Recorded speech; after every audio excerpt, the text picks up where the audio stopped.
Chapter 3. Affection. I begin with the humblest and most widely diffused of loves, the love in which our experience seems to differ least from that of the animals. Let me add at once that I do not, on that account, give it a lower value. Nothing in man is either worse or better for being shared with the beasts. When we blame a man for being a mere animal, we mean not that he displays animal characteristics, we all do, but that he displays these and only these on occasions where the specifically human was demanded. When we call him brutal, we usually mean that he commits cruelties impossible to most real brutes. They're not clever enough. The Greeks call this love storge. 2 syllables and the G is hard, so storge. I shall here call it simply affection. My Greek lexicon defines storge as affection, especially of parents to offspring, but also of offspring to parents. And that, I have no doubt, is the original form of the thing, as well as the central meaning of the word. The image we must start with is that of a mother nursing a baby, a bitch or a cat with a basket full of puppies or kittens, all in a squeaking, nuzzling heap together, purrings, lickings, baby talk, milk, warmth, the smell of young life. The importance of this image is that it presents us at the very outset with a certain paradox. The need and need love of the young is obvious, so is the gift love of the mother. She gives birth, gives suck, gives protection. On the other hand, she must give birth or die. She must give suck or suffer. That way, her affection too is a need love. There is the paradox. It is a need love, but what it needs is to give. It is a gift love, but it needs to be needed. We shall have to return to this point. But even in animal life, and still more in our own, affection extends far beyond the relation of mother and young. This warm comfortableness, this satisfaction in being together, takes in all sorts of objects. It is indeed the least discriminating of loves. There are women for whom we can predict few wooers, and men who are likely to have few friends. They have nothing to offer. But almost anyone can become an object of affection. The ugly, the stupid, even the exasperating. There need be no apparent fitness between those whom it unites. I have seen it felt for an imbecile not only by his parents but by his brothers. It ignores the barriers of age, sex, class, and education. It can exist between a clever young man from the university and an old nurse, though their minds inhabit different worlds. It ignores even the barriers of species. We see it not only between dog and man, but more surprisingly between dog and cat. Gilbert White claims to have discovered it between a horse and a hen. Some of the novelists have seized this well. In Tristram Shandy, My Father, and Uncle Toby are so far from being united by any community of interests or ideas that they cannot converse for 10 minutes without cross purposes, but we are made to feel their deep mutual affection. So with Don Quixote and Sancho Panza, Pickwick and Sam Weller, Dick Swiveller and the Marchioness. So too, though probably without the author's conscious intention, in The Wind in the Willows, the quaternion of mole, rat, badger, and toad suggests the amazing heterogeneity possible between those who are bound by affection. But affection has its own criteria. Its objects have to be familiar. We can sometimes point to the very day and hour when we fell in love or began a new friendship. I doubt if we ever catch affection beginning. To become aware of it is to become aware that it has already been going on for some time. The use of old or view as a term of affection is significant. The dog barks at strangers who have never done it any harm, and wags its tail for old acquaintances, even if they never did it a good turn. The child will love a crusty old gardener who has hardly ever taken any notice of it, and shrink from the visitor who is making every attempt to win its regard.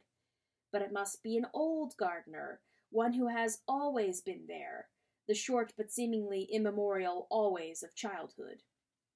Affection, as I have said, is the humblest love. It gives itself no airs. People can be proud of being in love or of friendship. Affection is modest, even furtive and shamefaced. Once, when I had remarked on the affection quite often found between cat and dog, my friend replied, "Yes, but I bet no dog would ever confess it to the other dogs." That is at least a good caricature of much of human affection. Let homely faces stay at home, says Comus. Now affection has a very homely face. So have many of those for whom we feel it. It is no proof of our refinement or perceptiveness that we love them, nor that they love us. What I have called appreciative love is no basic element in affection. It usually needs absence or bereavement to set us praising those to whom only affection binds us. We take them for granted, and this taking for granted, which is an outrage in erotic love, is here right and proper up to a point.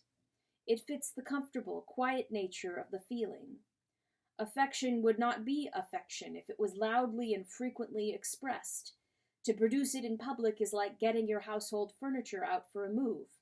It did very well in its place, but it looks shabby or tawdry or grotesque in the sunshine. Affection almost slinks or seeps through our lives. It lives with humble undress, private things, soft slippers, old clothes, old jokes, the thump of a sleepy dog's tail on the kitchen floor, the sound of a sewing machine, a gollywog left on the lawn. But I must at once correct myself. I am talking of affection as it is when it exists apart from the other loves. It often does so exist, often not. As gin is not only a drink in itself, but also a base for many mixed drinks, so affection, besides being a love itself, can enter into the other loves and color them all through, and become the very medium in which from day to day they operate. They would not perhaps wear very well without it. To make a friend is not the same as to become affectionate. But when your friend has become an old friend, all those things about him which had originally nothing to do with the friendship become familiar and dear with familiarity. As for erotic love, I can imagine nothing more disagreeable than to experience it for more than a very short time without this homespun clothing of affection. That would be a most uneasy condition, either too angelic or too animal, or each by turn, never quite great enough or little enough for man. There is indeed a peculiar charm, both in friendship and in eros, about those moments when appreciative love lies, as it were, curled up asleep, and the mere ease and ordinariness of the relationship, free as solitude, yet neither is alone, wraps us around. No need to talk, no need to make love, no needs at all except perhaps to stir the fire. This blending and overlapping of the loves is well kept before us by the fact that at most times and places all three of them had in common, as their expression, the kiss. In modern England, friendship no longer uses it, but affection and eros do. It belongs so fully to both that we cannot now tell which borrowed it from the other, or whether they were borrowing it at all. To be sure, you may say that the kiss of affection differs from the kiss of eros. Yes, but not all kisses between lovers are lovers' kisses. Again, both these loves tend, and it embarrasses many moderns, to use a little language or baby talk. And this is not peculiar to the human species. Professor Lorenz has told us that when jackdaws are amorous, their calls consist chiefly of infantile sounds reserved by adult jackdaws for these occasions, in King Solomon's Ring. We and the birds have the same excuse. Different sorts of tenderness are both tenderness, and the language of the earliest tenderness we have ever known is recalled to do duty for the new sort. One of the most remarkable byproducts of affection has not yet been mentioned. I have said that it is not primarily an appreciative love. It is not discriminating. It can rub along with the most unpromising people. Yet oddly enough, This very fact means that it can, in the end, make appreciations possible which, but for it, might never have existed.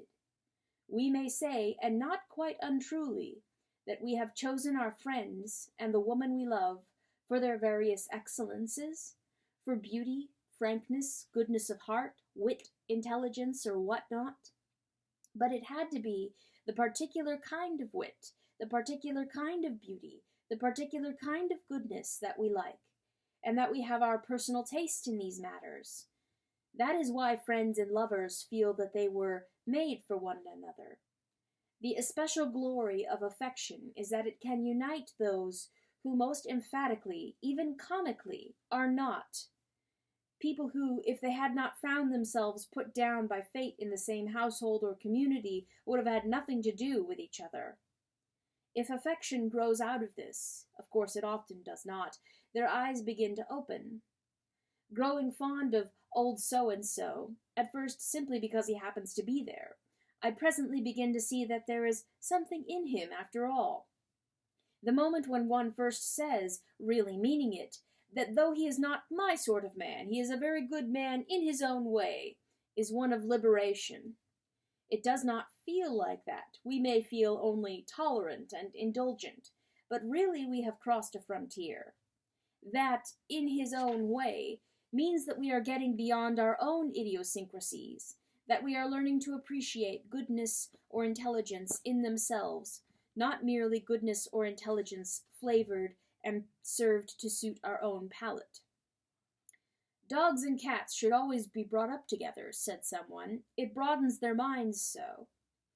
Affection broadens ours.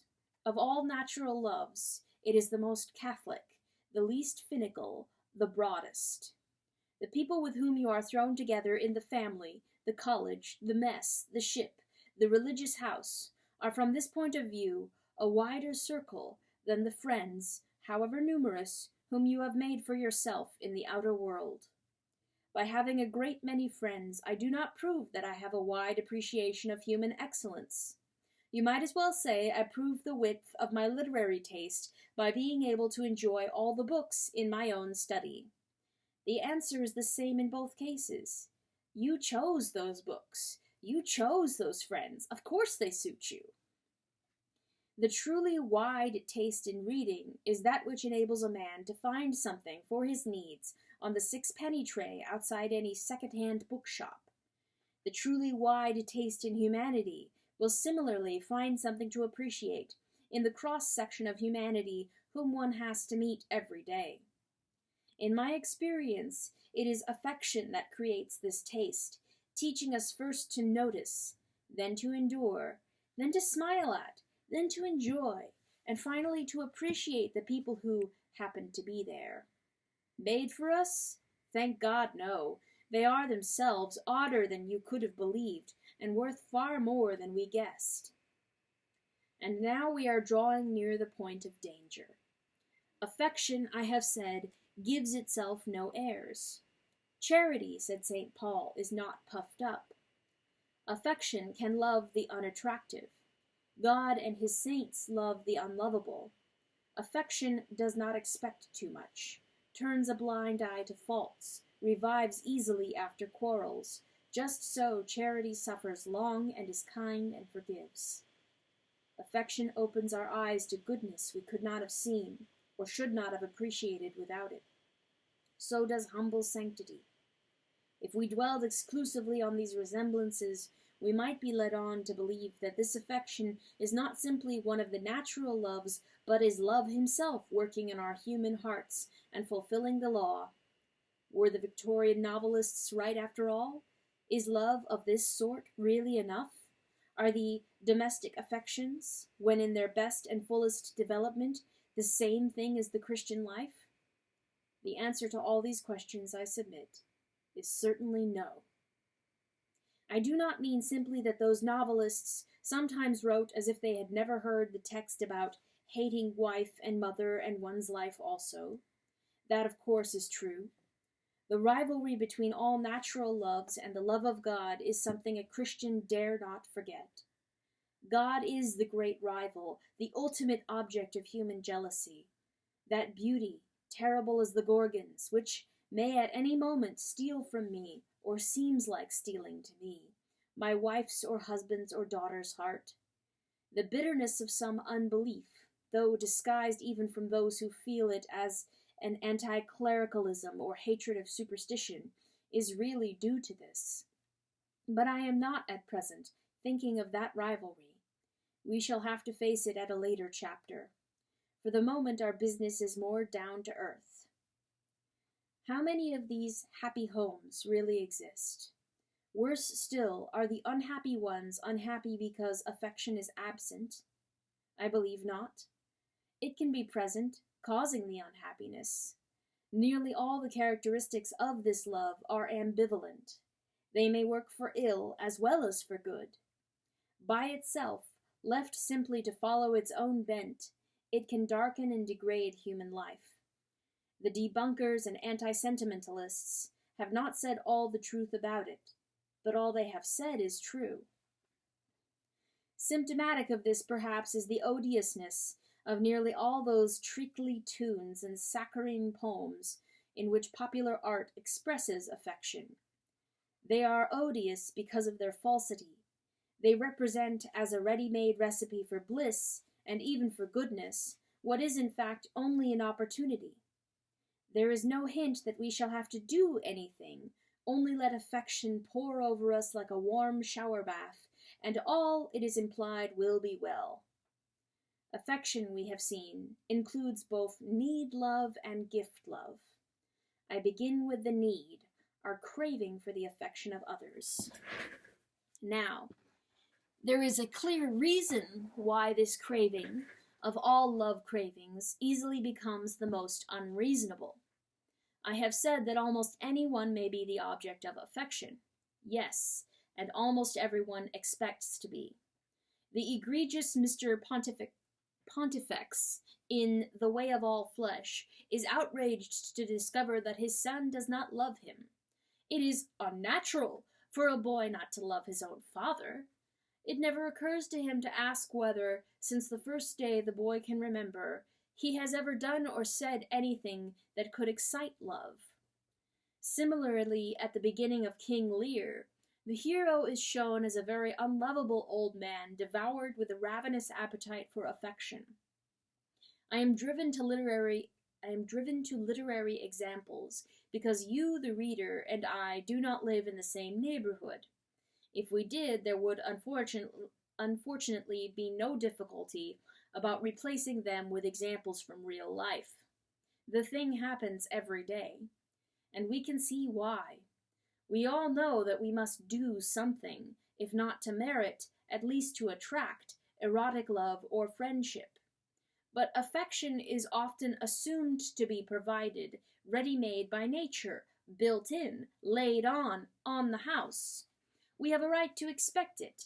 If others do not give it, they are unnatural.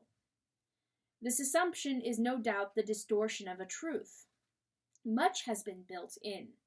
Because we are a mammalian species, instinct will provide at least some degree, often a high one, of maternal love.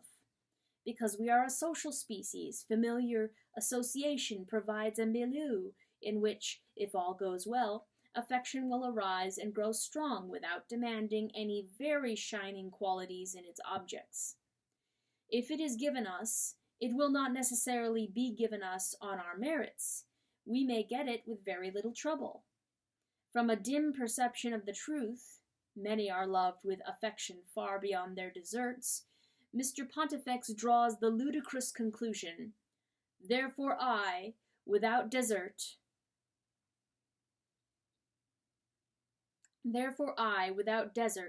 have a right to it. It is as if, on a far higher plane, we argued that because no man by merit has a right to the grace of God, I, having no merit, am entitled to it. There is no question or rights in either case. What we have is not a right to expect, but a reasonable expectation of being loved by our intimates, if we and they are more or less ordinary people. But we may not be. We may be intolerable. If we are, then nature will work against us. For the very same conditions of intimacy which make affection possible, also, and no less naturally, make possible a peculiarly incurable distaste, a hatred as immemorial, constant, unemphatic, almost at times unconscious, as the corresponding form of love. Siegfried in the opera could not remember a time before every shuffle, mutter, and fidget of his dwarfish foster father had become odious. We never catch this kind of hatred any more than affection at the moment of its beginning. It was always there before. Notice that old is a term of wearied loathing as well as of endearment. At his old tricks, in his old way, the same old thing. It would be absurd to say that Lear is lacking in affection. Insofar as affection is need-love, he is half crazy with it. Unless, in his own way, he loved his daughters, he would not so desperately desire their love. The most unlovable parent, or child, may be full of such ravenous love, but it works to their own misery and everyone else's. The situation becomes suffocating. If people are already unlovable, a continual demand on their part, as of right, to be loved, their manifest sense of injury, their reproaches, whether loud and clamorous or merely implicit in every look and gesture of resentful self-pity, produce in us a sense of guilt. They are intended to do so, for a fault we could not have avoided and cannot cease to commit. They seal up the very fountain for which they are thirsty. If ever at some favored moment any germ of affection for them stirs in us, their demand for more and still more petrifies us again. And of course, such people always desire the same proof of our love. We are to join their side, to hear and share their grievance against someone else. If my boy really loved me, he would see how selfish his father is. If my brother loved me, he would make a party with me against my sister. If you loved me, you wouldn't let me be treated like this. And all the while they remain unaware of the real road. If you would be loved, be lovable, said Ovid. That cheery old reprobate only meant, if you want to attract the girls, you must be attractive. But his maxime has a wider application. The amorist was wiser in his generation than Mr. Pontifex and King Lear. The really surprising thing is not that these insatiable demands made by the unlovable are sometimes made in vain, but that they are so often met. Sometimes one sees a woman's girlhood, youth, and long years of her maturity, up to the verge of old age, all spent in tending, obeying, caressing, and perhaps supporting a maternal vampire who can never be caressed and obeyed enough. The sacrifice, but there are two opinions about that, may be beautiful. The old woman who exacts it is not. The built-in or unmerited character of affection thus invites a hideous misinterpretation. So does its ease and informality. We hear a great deal about the rudeness of the rising generation. I am an oldster myself and might be expected to take the oldster's side, but in fact I have been far more impressed by the bad manners of parents to children than by those of children to parents. Who has not been the embarrassed guest at family meals where the father or mother treated their grown-up offspring with an incivility which, offered to any other young people, would simply have terminated the acquaintance?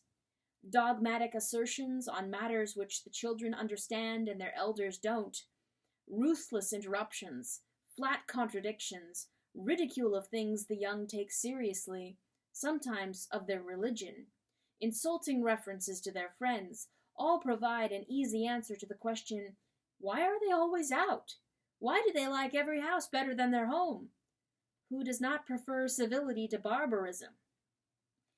If you asked any of these insufferable people, they are not all parents, of course, why they behaved that way at home, they would reply, oh, hang it all, one comes home to relax. A chap can't always be on his best behavior. If a man can't be himself in his own house, where can he?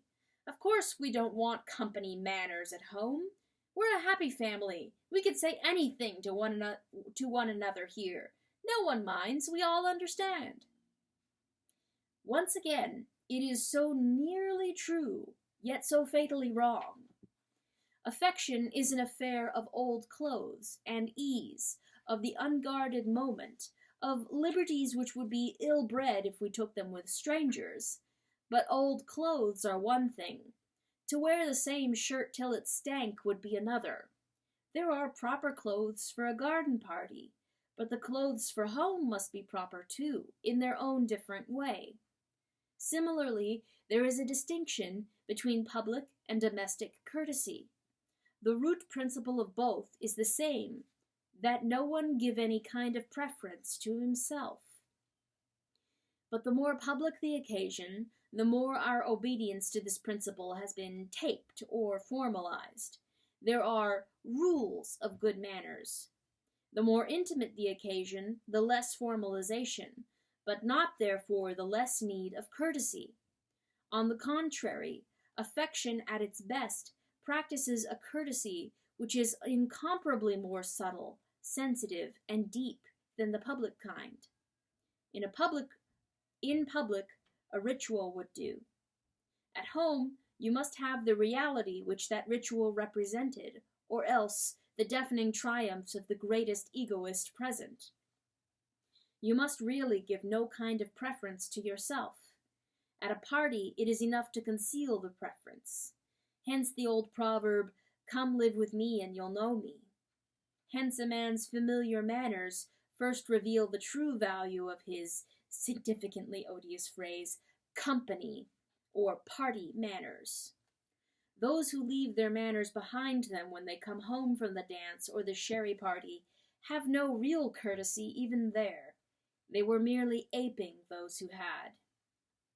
We can say anything to one another. The truth behind this is that affection at its best can say whatever affection at its best wishes to say, regardless of the rules that govern public courtesy. For affection, at its best, wishes neither to wound, nor to humiliate, nor to domineer.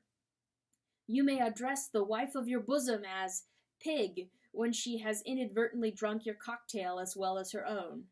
You may roar down the story which your father is telling once too often.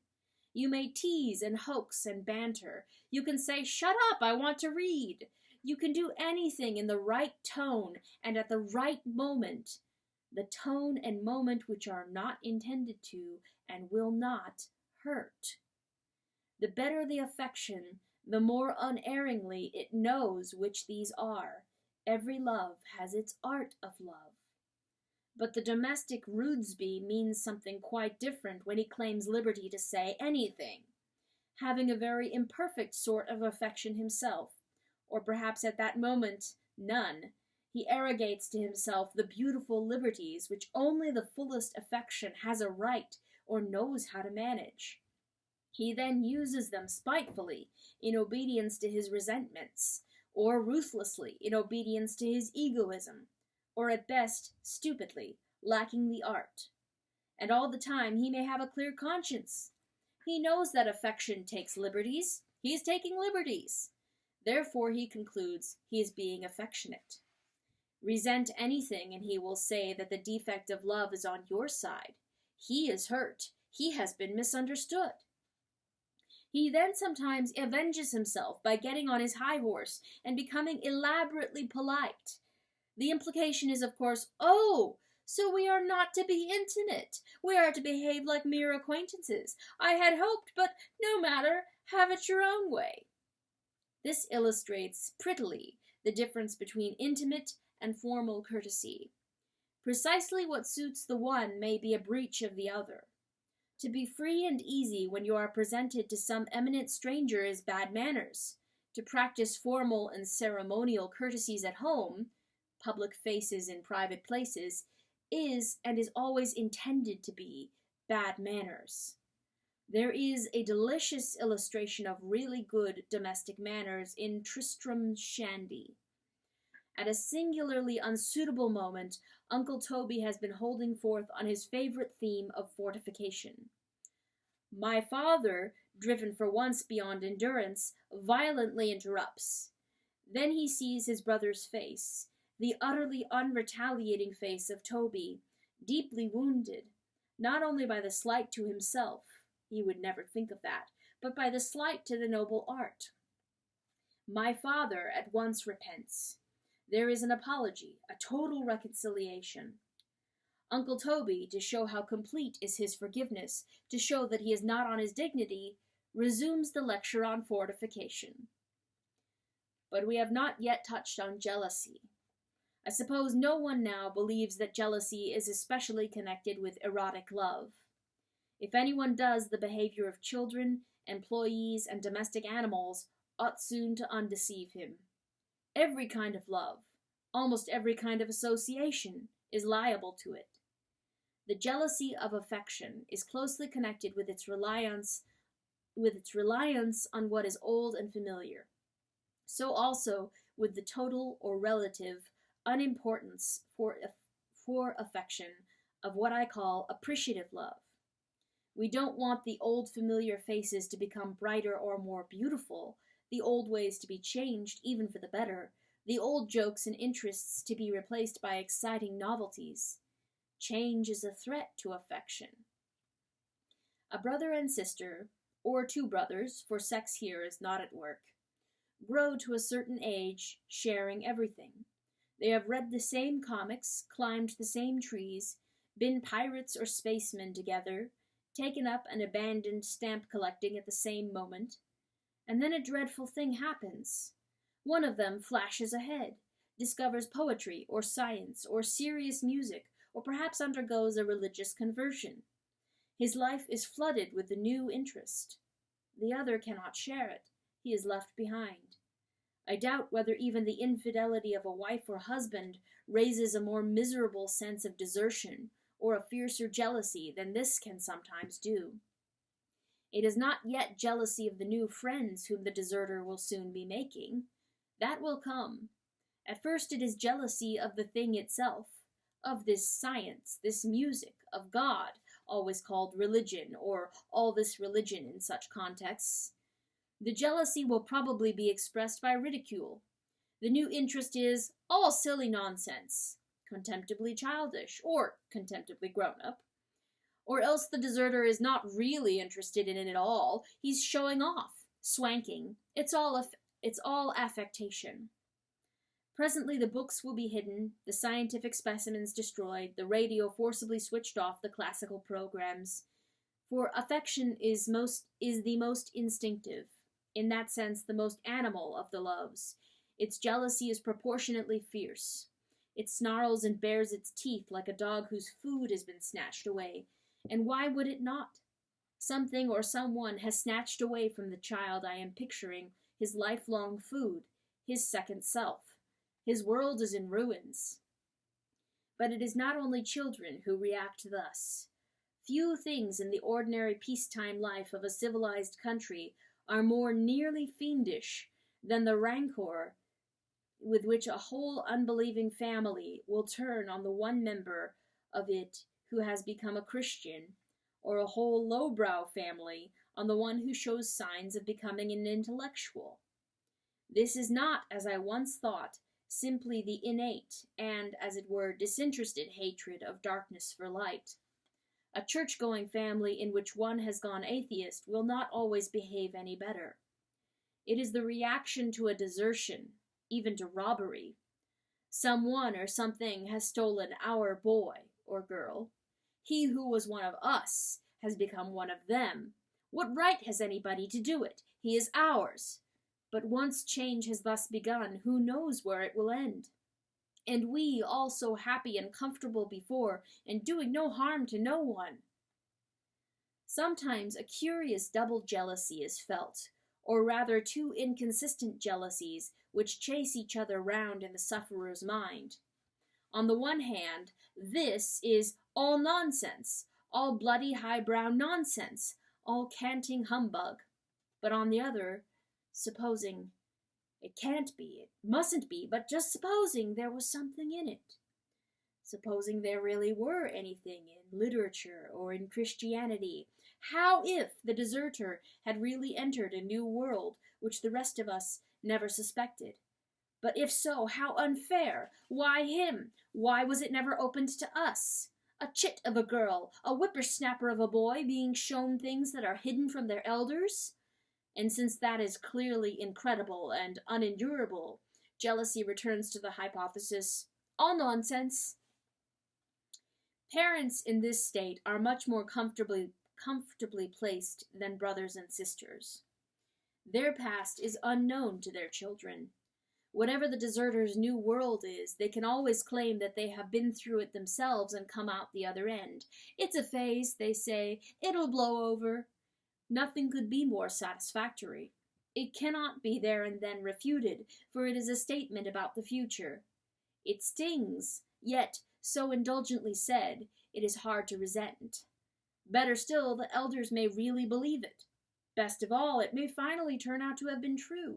It won't be their fault if it doesn't. Boy, these wild courses of yours will break your mother's heart. That eminently Victorian appeal may often have been true. Affection was bitterly wounded when one member of the family fell from the homely ethos into something worse: gambling, drink, keeping an opera girl. Unfortunately, it is almost equally possible to break your mother's heart by rising above the homely ethos. The conservative tenacity of affection works both ways. It can be a domestic counterpart to that nationally suicidal type of education which keeps back the promising child because the idlers and dunces might be hurt if it were undemocratically moved into a higher class than themselves. All these perversions of affection are mainly connected with affection as a need love. But affection as a gift love has its perversions too. I am thinking of Mrs. Fidget, who died a few months ago. It is really astonishing how her family have brightened up. The drawn look has gone from her husband's face. He begins to be able to laugh. The younger boy, whom I had always thought an embittered, peevish little creature, turns out to be quite human. The elder, who was hardly ever at home except when he was in bed, is nearly always there now and has begun to reorganize the garden. The girl, who was always supposed to be delicate, though I never found out what exactly the trouble was, now has the riding lessons, which once were out of the question, dances all night, and plays any amount of tennis. Even the dog, who was never allowed out except on a lead, is now a well-known member of the lamp-post club in their road. Mrs. Fidget very often said that she lived for her family, and it was not untrue. Everyone in the neighborhood knew it. She lives for her family, they said. What a wife and mother! She did all the washing, true. She did it badly, and they could have afforded to send it out to a laundry, and they frequently begged her not to do it, but she did. There was always a hot lunch for anyone who was at home, and always a hot meal at night, even in midsummer. They implored her not to provide this. They protested, almost with tears in their eyes, and with truth, that they liked cold meals. It made no difference. She was living for her family. She always sat up to welcome you home if you were out late at night. 2 or 3 in the morning, it made no odds. You would always find the frail, pale, weary face awaiting you like a silent accusation, which meant, of course, that you couldn't with any decency go out very often. She was always making things, too, being, in her own estimation, I'm no judge myself, an excellent amateur dressmaker and a great knitter. And of course, unless you were a heartless brute, you had to wear the things. The vicar tells me that, since her death, the contributions of that family alone to sales of work outweigh those of all his other parishioners put together. And then her care for their health. She bore the whole burden of that daughter's delicacy alone. The doctor, an old friend, and it was not being done on national health, was never allowed to discuss matters with his patient. After the briefest examination of her, he was taken into another room by the mother. The girl was to have no worries, no responsibility for her own health. Only loving care, caresses, special foods, horrible tonic wines, and breakfast in bed. For Mrs. Fidget, as she so often said, would work her fingers to the bone for her family. They couldn't stop her, nor could they, being decent people, quite sit still and watch her do it. They had to help. Indeed, they were always having to help. That is, they did things for her to help her to do the things for them which they didn't want done. As for the dear dog, it was to her, she said, just like one of the children. It was, in fact, as like one of them as she could make it. But since it had no scruples, it got on rather better than they, and though vetted, dieted, and guarded within an inch of its life, contrived sometimes to reach the dustbin or the dog next door. The vicar, says Mrs. Fidget, is now at rest. Let us hope she is. What's quite certain is that her family are. It is easy to see how liability to this state is, so to speak, congenital in the maternal instinct. This, as we saw, is a gift love, but one that needs to give, therefore needs to be needed. But the proper aim of giving is to put the recipient in a state where he no longer needs our gift. We feed children in order that they may soon be able to feed themselves. We teach them in order that they may soon not need our teaching. Thus a heavy task is laid upon this gift love. It must work towards its own abdication. We must aim at making ourselves superfluous. The hour when we can say, they need me no longer, should be our reward. But the instinct, simply in its own nature, has no power to fulfill this law. The instinct desires the good of its object, but not simply. The instinct desires the good of its object, but not simply, only the good it can itself give. A much higher love, a love which desires the good of the object as such from whatever source that good comes, must step in and help or tame the instinct before it can make the abdication. And of course it often does. But where it does not, the ravenous need to be needed will gratify itself, either by keeping its objects needy or by inventing for them imaginary needs. It will do this all the more ruthlessly because it thinks, in one sense truly, that it is a gift love and therefore regards itself as unselfish. It is not only mothers who can do this. All those other affections which, whether by derivation from parental instinct or by similarity of function, need to be needed, may fall into the same pit. The affection of patron for protégé is one. In Jane Austen's novel, Emma intends that Harriet Smith should live a happy life, but only the sort of happy life which Emma herself has planned for her. My own profession, that of a university teacher, is in this way dangerous. If we are any good, we must always be working toward that moment at which our pupils are fit to become our critics and rivals. We should be delighted when it arrives, as the fencing master is delighted when his pupil can pink and disarm him. And many are. But not all. I am old enough to remember the sad case of Dr. Quartz. No university boasted a more effective or devoted teacher. He spent the whole of himself on his pupils. He made an indelible impression on nearly all of them. He was the object of much well-merited hero worship. Naturally and delightfully, they continued to visit him after the tutorial relation had ended, went round to his house of an evening and had famous discussions. But the curious thing is that this never lasted. Sooner or later, it might be within a few months or even a few weeks, came the fatal evening when they knocked on his door and were told that the doctor was engaged. After that, he would always be engaged. They were banished from him forever. This was because at their last meeting they had rebelled. They had asserted their independence, differed from the master, and supported their own view, perhaps not without success. faced with that very independence which he had labored to produce, and which it was his duty to produce if he could, Dr. Quartz could not bear it. Wotan had toiled to create the free Siegfried. Presented with the free Siegfried, he was enraged. Dr. Quartz was an unhappy man. This terrible need to be needed often finds its outlet in pampering an animal. To learn that someone is fond of animals tells us very little until we know in what way, for there are two ways.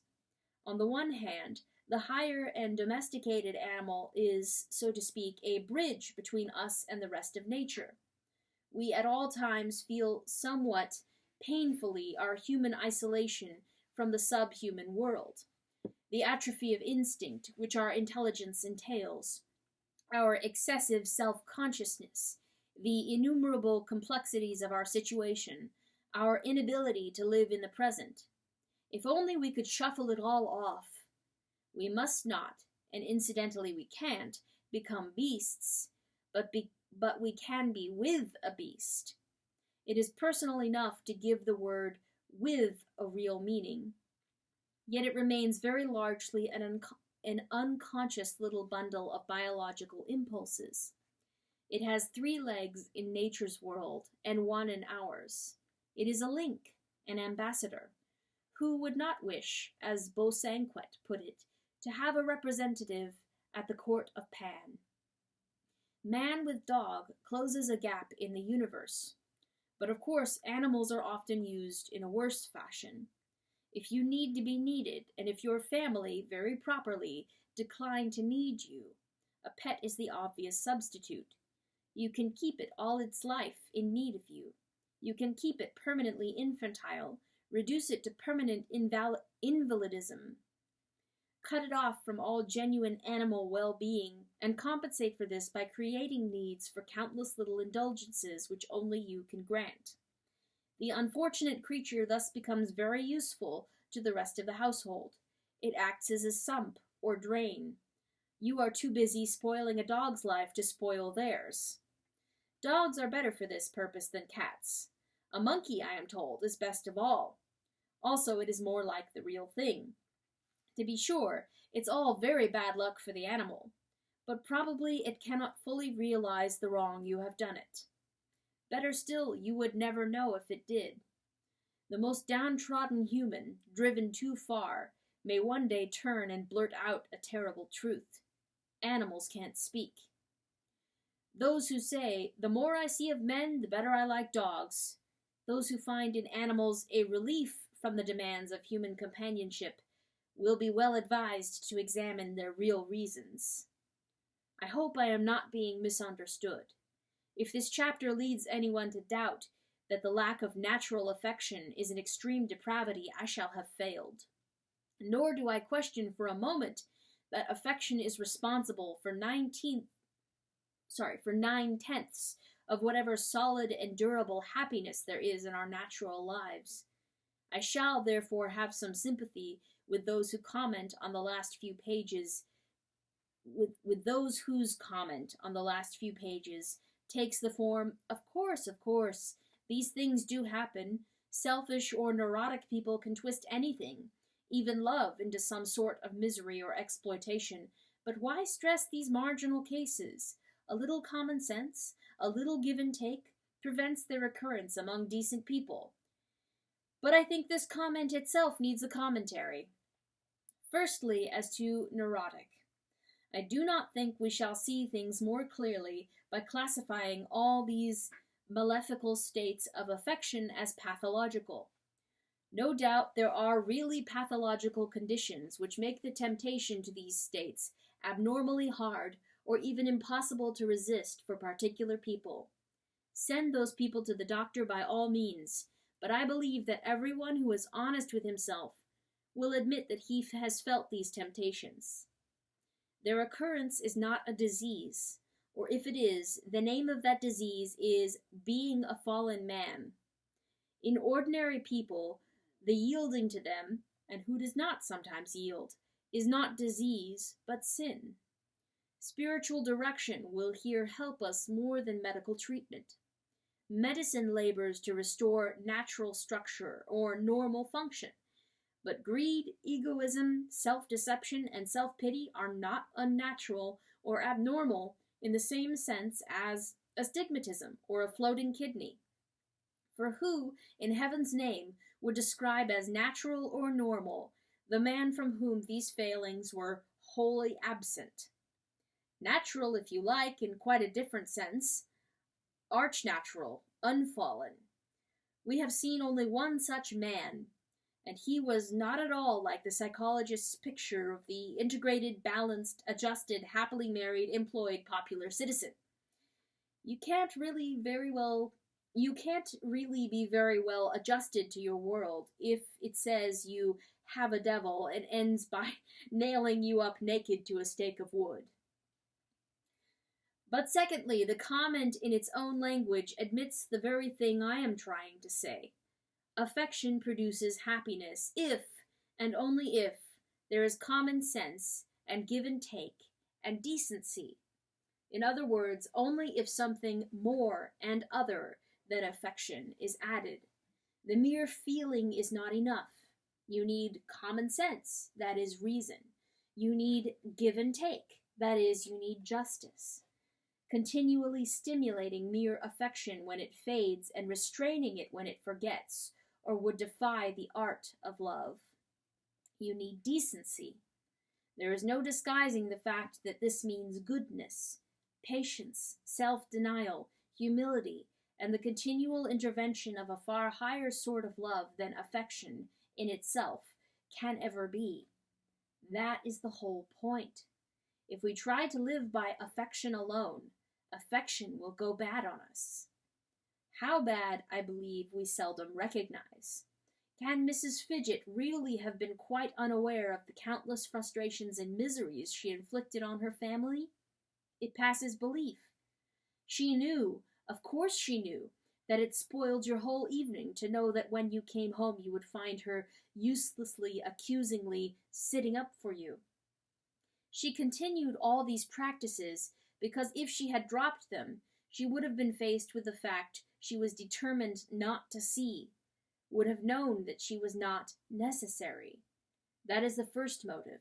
Then, too, the very laboriousness of her life silenced her secret doubts as to the quality of her love. The more her feet burned and her back ached, the better, for this pain whispered in her ear, "How much I must love them if I do all this." That is the second motive, but I think there is a lower depth. The unappreciativeness of others, those terrible wounding words, anything will wound a Mrs. Fidget, in which they begged her to send the washing out, enabled her to feel ill-used, therefore to have a continual grievance, to enjoy the pleasures of resentment. If anyone says he does not know those pleasures, he is a liar or a saint. It is true that they are pleasures only to those who hate, but then a love like Mrs. Fidget's contains a good deal of hatred. It was of erotic love that the Roman poet said, "I love and hate," but other kinds of love admit the same mixture. They carry in them the seeds of hatred. If affection is made the absolute sovereign of a human life, the seeds will germinate. Love, having become a god, becomes a demon.